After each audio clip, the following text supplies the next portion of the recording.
ময়ো চোন ধুমিয়াই দেৱতাৰ নিচিনাই। মই আকৌ কি গান গাইছো এইটো? ময়ো কিন্তু মানুহ আৰু দেই, একেবাৰে মাজে মাজে নাভূত নাচুত গান গাই দিওঁ। মইতো দেৱতা হোৱা হ'লে মোৰতো ইমান এক্সে এৰি থৈ নগ'লেহেঁতেন। যি হওক, নিজে নিজকে ধুনীয়া ভবাটো এটা কলা।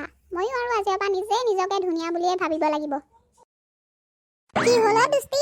তোমাক আজি ইমান ফূৰ্তি থকা নিচিনা লাগিছে, কিবা ভাল খবৰ আছে নেকি? তোমাৰ আকৌ এক্স কিজনী ঘূৰি আহিছে নেকি? থোৱাহে, মোৰ এক্স ঘূৰি আহিব? মোৰ এই থপৰাটো দেখি কিবা মোক তেনেকুৱা নিচিনা লাগে নেকি? বাৰু বাকী বাদ দিয়া। হেৰি নহয় দুষ্টি, কথা এটা শুনিছোঁ, তুমি হেনো আজিকালি ইংলিছত বহুত চোকা হৈছা। সেইটো কথা। হৈছোঁ আৰু দিয়া অলপ চলপ শিকিছোঁ। মানে মাজতে দেউতাৰ লগত ছামাৰ ভেকেশ্যনত ইংলেণ্ড গৈছিলোঁ যে, তাতে অলপ শিকি আহিলোঁ। চালা ভিক্ষাৰী লেবেল চোৱা। ইফালে ঘৰত থাকিবলৈ সিহঁতৰ বেৰ দুখনমান নাই, টিপালৰ বেৰ দি আছে। সি হেনো ছামাৰ ভেকেশ্যনত ইংলেণ্ড গৈছিলে। দুষ্টি, ইফালে মোক কি ভাবিছা? মই আকৌ বেছিকৈ ইংলিছ পঢ়া দেখি তুমি জ্বলন হোৱা নাইতো? তয়ো মাজে মাজে কথা কিছুমান কৈ দিওঁ আৰু দেই। মই আকৌ তোক দেখি কিয় জ্বলন হ'ম? মোৰ এনেও ইংলিছ শিকাৰ একো ইণ্টাৰেষ্টে নাই। মই এবাৰ উৰ্দু শিকিম, উৰ্দু। সেইবোৰ বাদ দিয়া। পিছে কোৱাচোন, নাচপতিটো ইংৰাজীত কি বুলি কয়? নাচপতিটো নে? নাচপতিটো ইংলিছত কি কয়?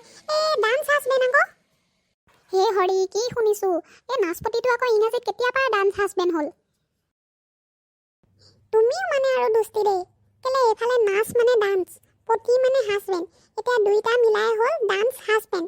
এতিয়া তাকে ইংৰাজীত নাচপতিটোক ক'ব ডান্স হাজবেণ্ড। দুষ্টি, এনেকৈ হ'লে তই দেখোন অস্কাৰ বঁটা পাবিয়ে। তই জ্ঞানপীঠ বঁটা পাব লাগে। তই অস্কাৰ, জ্ঞানপীঠ চব পাব লাগে তই। মানিছোঁ দেই, তোৰ এই ভাল ইংৰাজী অনুবাদবোৰ তোৰ মগজুতে ৰাখি তই বাহিৰলৈ নুলিয়াবি। যদি তই বাহিৰলৈ উলিয়াও, তোক চবেই মানুহে টানি আজুৰি জ্ঞানপীঠ, নোবেল বঁটা চব দিবলৈ লৈ যাব। হয় নেকি? মই আকৌ ইমানবোৰ পুৰস্কাৰ একেলগতে কেনেকৈ ল'ম? নোৱাৰোঁ দেই, ইফালে আমাৰ ঘৰত থ'বলৈ জেগাও নাই। বস্তু থওঁতে ঘৰত জেগাই নাইকিয়া হৈছে। হ'ব, মই আজিৰ পৰা মোৰ জ্ঞানখিনি আৰু কেতিয়াও বাহিৰলৈ নুলিয়াওঁ। ব'ল, এতিয়া আমি নদী পাৰলৈ যাওঁ। ব'ল।